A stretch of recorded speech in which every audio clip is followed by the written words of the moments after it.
Today I will start module 1, that is oscillations and waves.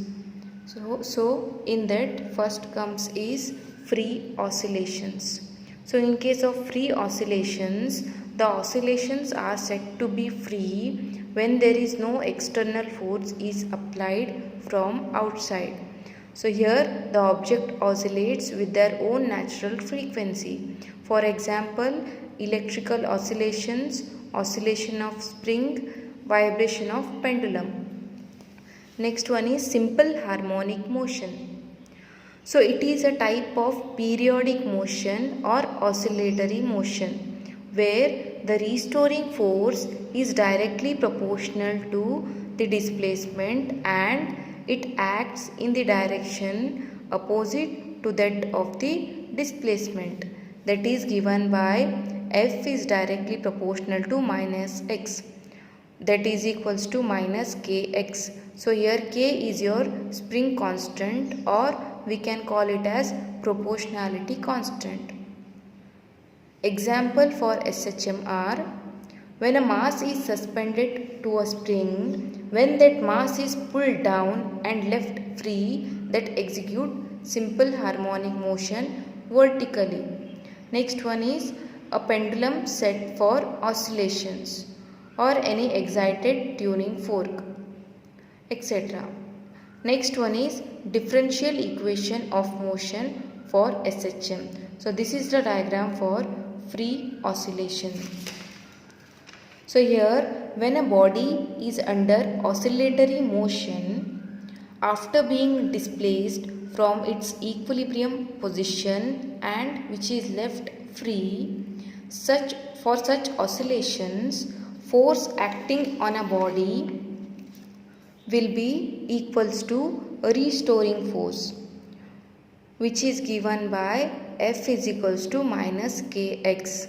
If suppose m is your mass, then by Newton's second law of motion, we can write the force as F is equals to m into d square x by dt square.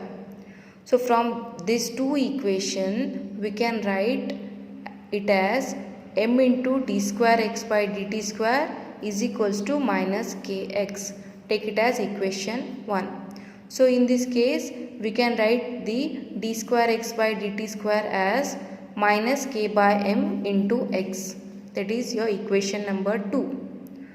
So now d square x by dt square plus k by m x is equals to 0. So this equation represents the equation of motion for a body executing simple harmonic motion.